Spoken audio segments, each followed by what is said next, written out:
Ayan, meron na po tayo ditong 3 piraso ng ating Skyflakes. Kung meron kayong Rebesco ay pwede. Kahit anong crackers ay pwede. Pagkatapos dahil crackers ito, crack lang natin. Char. Ayan, crush lang natin, durugin lang natin ng sobrang pino. Ayan, mas maganda kung meron kayong rolling pin tulad yan or kung meron kayong food processor or blender para mas maging durog na durog. At dahil nga wala tayo niyon, ay magmano-mano na lang po tayo. Siguraduhin lang po natin na madurog talaga natin yung ating Skyflakes.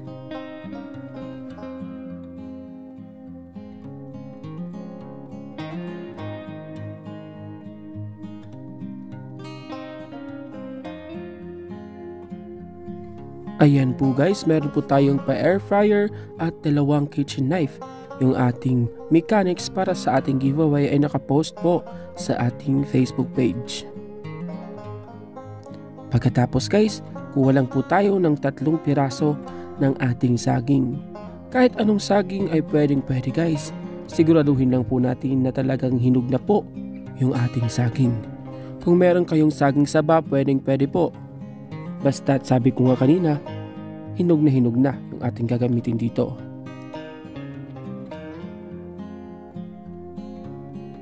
So 3 piraso lang ng saging yung ating magagamit dito. Pagkatapos ay dudurugin lang natin yung ating saging. Pwede rin kayong gumamit dito ng blender or food processor or itong device na ginagamit natin. Durugin lang natin ng sobrang durog na durog talaga.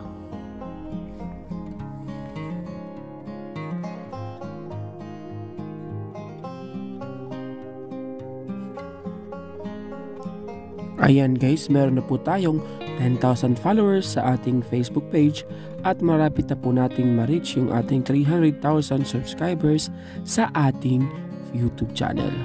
Kaya, keep on liking and keep on subscribing. Para sa ating next procedure ay ilagay na po natin yung ating dinurog na mga Skyflakes. So 3 packs ng ating Skyflakes yung ating ilalagay lang dito. At pagkatapos ay mag-crack lang tayo ng isang buong itlog.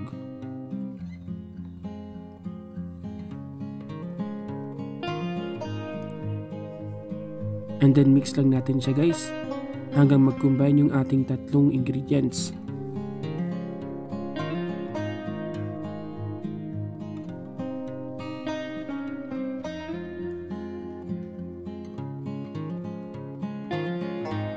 Ayan, habang naghahalo po tayo ay mag-like and subscribe po kayo sa ating YouTube channel at mag-follow sa ating Facebook page. At ayan, magdadagdag po tayo ng 1 tablespoon ng ating brown sugar. Pandagdag tamis lang po to guys, pero dahil medyo matamis na yung ating saging, tansyahin nyo lang kung gaano kakatamis ang inyong gusto.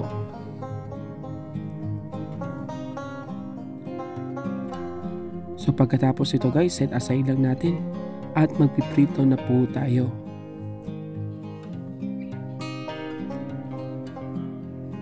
Ayan, sa isang pan nga magpainit muna tayo and then maglagay tayo ng oil. Mas maganda guys kung naka-deep fry nga yung ating oil or medyo madami yung ating oil. Pero dahil wala po tayong budget, pagtsagaan na lang natin. So meron lang po tayo ditong ice cream scooper at nagdagdag po tayo guys ng ating chocolate chips, pero optional lang po yun. Kuha lang po tayo ng ating ice cream scooper, yung pinakamaliit na ice cream scooper para even yung ating sizes. And then pag mainit na nga yung ating oil ay ilagay na natin yung ating banana crackers ball. So low to medium na apoy ang ating gagamitin lang dito para hindi agad ito masunog. Lutuin lang natin ito ng 2 to 3 minutes and then after that, flip lang natin and then lutuin na natin ang other side ng 1 minute na lang guys. Ayan, kung wala po kayong ice cream scooper, ay pwede po kayong gumamit ng 1 tablespoon ng measuring spoon. para po patas-patas yung ating sizes dito. Pwede mo itong ibenta ng 5 pesos bawat isa po guys.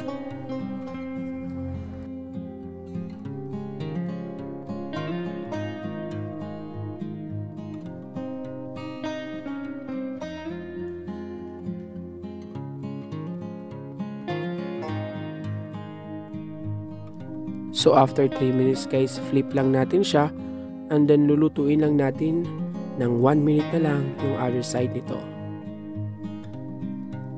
So yung ating chocolate chips guys, ay option na lang po yun. Nagdagdag po tayo ng ating chocolate chips, pandagdag lasa lang po.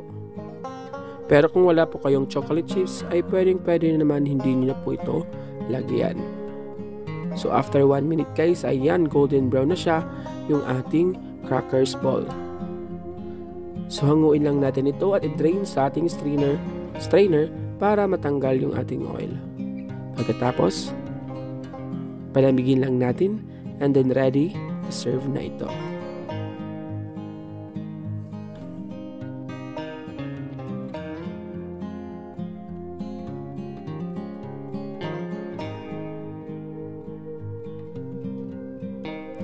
Ayan, ito na nga guys, ang ating Choco Banana Crackers Ball. And then drizzle lang natin ito ng ating maple syrup or yung ating honey para mas lalong sumarap. So napakasarap na pang merienda at patok pa na pang negosyo, lalong-lalo na guys sa mga chikiting. Bukod sa affordable ito, talagang nutritious ito at healthy dahil sa nilagay nating saging. Mas mag-i-enjoy pa yung ating mga chikiting dahil sa nilagay nating chocolate chips.